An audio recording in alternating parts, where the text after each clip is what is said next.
How could I have known that moment would change my life completely? It was just an ordinary day until I walked into that room.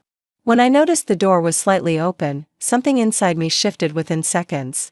I could have turned back, ignored it, but I didn't, because in that moment when I realized what I was looking at, I knew nothing would ever be the same again, and yes, I was the one at fault here, because I was the one who started it, and the one who didn't stop it. George was at work. The house was quiet, but I heard faint noises coming from upstairs. Elliot was in his room. At first I didn't think much of it, just another moment of a young man lost in his own world. But maybe he'd like a coffee, a little conversation might be nice. As I walked up the stairs, I tried to figure out where the sounds were coming from. When I got closer to his room, I noticed the door was slightly ajar. I took a breath about to call out to him, but then my eyes landed on Elliot. He was sitting on his bed, his laptop on his lap, the bright screen casting a glow on his face. His hands were moving, and at first I thought he was just watching something exciting. Maybe an action movie, but as I took one more step, changing my angle, I felt my blood drain from my face. That was the moment I realized exactly what Elliot was doing. My eyes caught the reflection on the screen, and a cold wave washed over me. I hadn't expected this. I hadn't wanted to see this. Elliot scrambled, trying to compose himself frantically, lowering the volume on his laptop, but it was too late. The moment had already happened.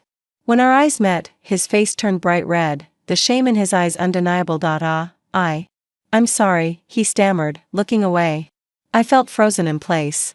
The door I started, but I had no idea what I was even trying to say. A strange warmth spread through me. I was embarrassed, yes. But my mind was also racing with thoughts I couldn't quite grasp. I quickly stepped out of the room, my heart pounding against my chest. I pressed my hands to my face, trying to steady my breath. What the hell was that? I whispered to myself. What had I just done? Why had I been so careless? But was I the only one at fault here? Stop it, Darlene, I told myself sternly. But the chaos inside me, it was triggered by more than just what I had seen. Elliot was 23 now, he wasn't a kid anymore, but I was also 47. A woman who had experienced her fair share of shame in life. I had never been in a situation like this before, but I knew exactly what shame felt like. I stood frozen in the hallway, my heart still racing. I ran my fingers through my hair, trying to pull myself together. When Elliot appeared at the doorway, he adjusted the collar of his shirt, cleared his throat, and kept his eyes averted. Darlene, I'm sorry, I thought I had closed the door. He said, his voice unsure, but sincere. I quickly shook my head, looking away. No, actually, I should be the one apologizing. I should have knocked before coming in, I said hurriedly. Not really knowing what else to say. Silence. But this wasn't just any silence. We had lived in the same house for years, but this was the first time we had ever looked at each other like this, the first time there was this kind of tension between us. I should head downstairs and start preparing something for dinner, I said. Quickly, turning toward the stairs.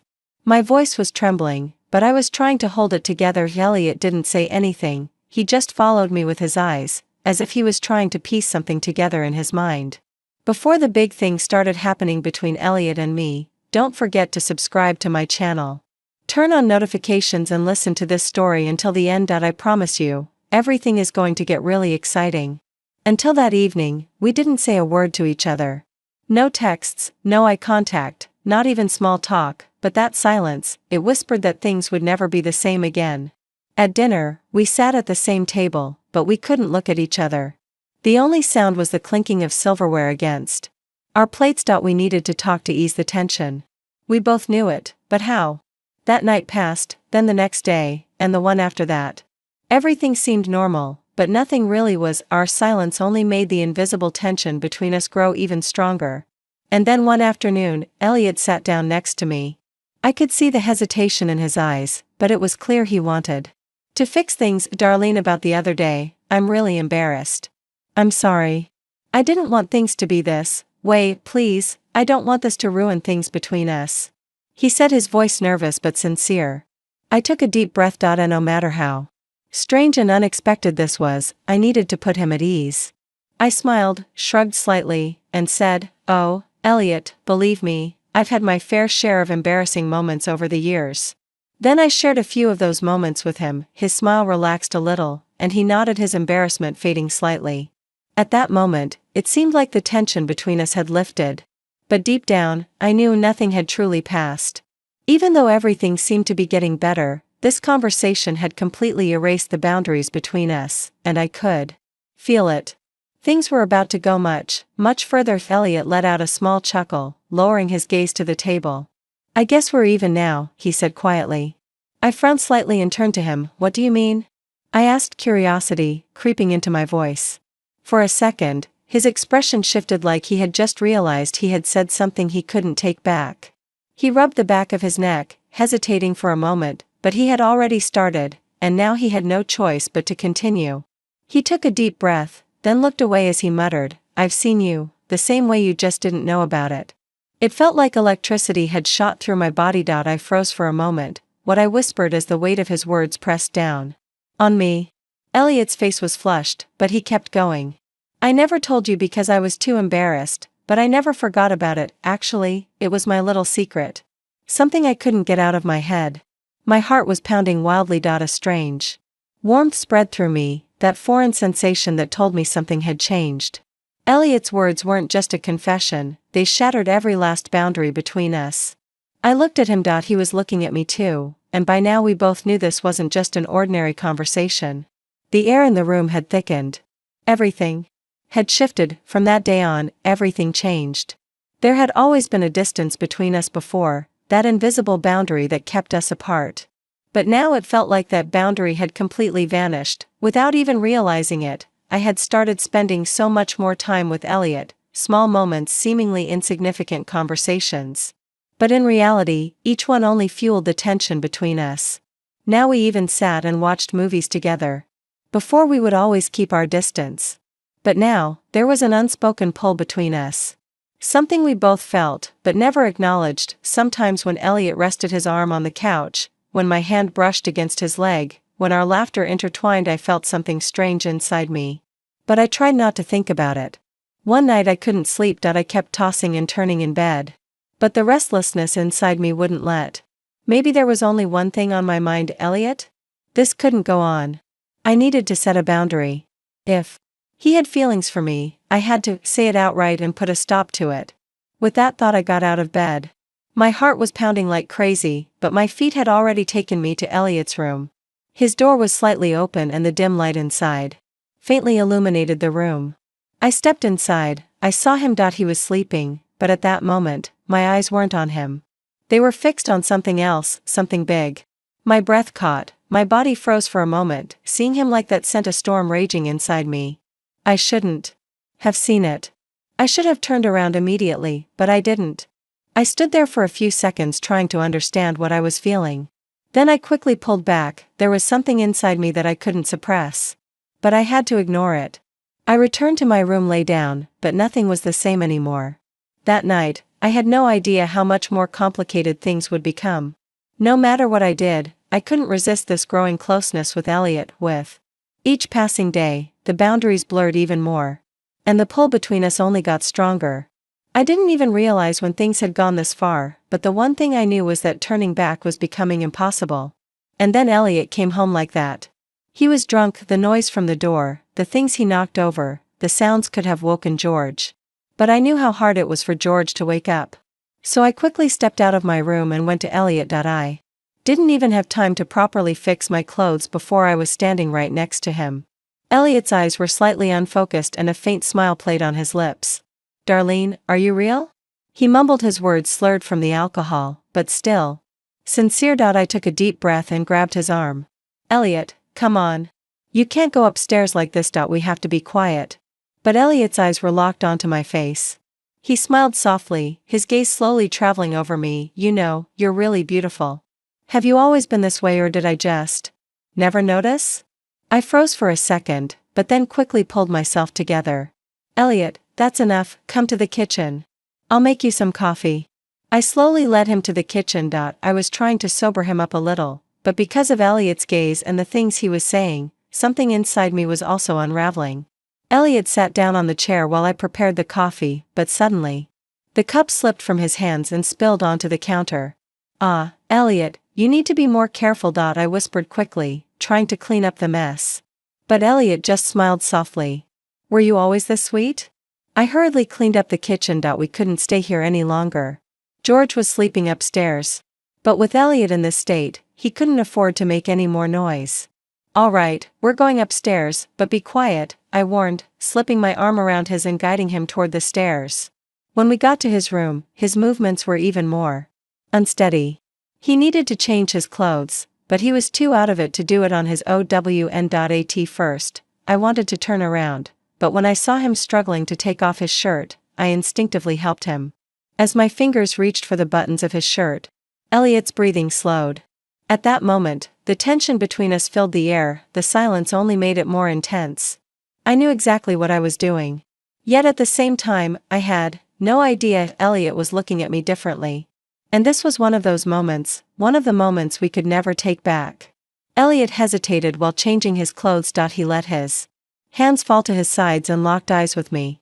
That was when I realized my breathing had quickened. It was so quiet the air in the room felt heavy, making it difficult to even breathe. I'm not playing this game anymore, Darlene, he said, his voice soft at first but filled with certainty. I stared at him without blinking. My heart was pounding. But what was Elliot trying to say? Are you, he added, his voice deepening slightly. We both caught each other once and that's it. You don't think about it at all. I know it crosses your mind before you sleep. A shiver ran through me, making me take a small step back, but my feet felt glued to the floor. Elliot, this isn't right, I said, but my voice trembled. Elliot smiled slightly, but it wasn't an innocent smile. We passed the point of deciding what's right. A long time ago, Darlene. Stop lying to yourself. Then he took a step forward. And another. He was so close now that I could feel his breath against my skin. He reached up his fingers, trailing gently over my cheek. I wanted to look away, but I couldn't. Because deep down, I knew he was right, and then Elliot's lips met mine. All the silence. All the tension, the answer to everything was hidden in that moment. The thoughts echoing in my mind suddenly quieted. All my doubts fading into whispers, because I hadn't resisted Elliot. And the truth was, I had never wanted to. My hands were trembling, but I didn't pull away. When I saw the determination in Elliot's eyes, I knew there was nothing left to hide. I swallowed, took a deep breath, and slowly slid the straps of my clothing off my shoulders. You're right, Elliot. I whispered, my voice barely above a breath. Let's not play this game any longer. Closing the distance between us completely, I lay back on the bed. My heart was pounding in my chest, but turning back was no longer an option. Elliot slowly leaned over me. He looked into my eyes for a moment, then smiled. Don't be afraid, he said, his voice warm and reassuring. Everything is right. I looked away, a shiver running through me. Even if I couldn't admit it to myself, I knew how long I had been waiting for this moment. But still, I couldn't stop the words from slipping out of my mouth. Elliot, I'm a little scared, I said, my breathing uneven, because of a few big things. Elliot, I'm a little scared, I said, my breathing uneven, because of a few big things. Elliot smiled and ignored what I said as if he liked it. Maybe it was because he was drunk. Elliot leaned quietly to my ear and said, George mustn't wake up. I knew what he meant, that there had to be silence. I don't know how I felt something huge inside me, and I had to stop myself from making a loud noise. Elliot looked at me and said something like, I know, Darlene. Everything is great, and so are you. What did he know? I think he guessed, and he understood me. I couldn't help myself. And I closed my eyes. I was holding the sheets tightly with my hands, and my body trembled and spasmed. I covered my mouth with my hands so I wouldn't make a sound. Elliot was so drunk that he didn't care about anything. In fact, even this was affecting me a lot. The excitement of the event combined with everything else, and the irresistible feeling of something big. Elliot was drunk, tired, and out of breath. I said, Elliot, you're red, and we have to hurry. Elliot said okay, he said okay. But he kept going the same way, and more and more and more. I had another contraction, and I didn't care about anything anymore. I wasn't even myself anymore. I closed my eyes and I said, whatever you want, Elliot, whatever you want. Elliot must have liked it because he let himself go. He let go completely, and that was too much. The heat inside me was too much. I quickly laid Elliot down in his bed and covered him up, then I locked his bedroom door. I wanted to take a quiet shower and completely relax. I had no idea what was going to happen next, what had just happened. I thought about it in the shower, but at the same time I felt nervous, uneasy. And yet by the time I stepped out, my mind felt clearer.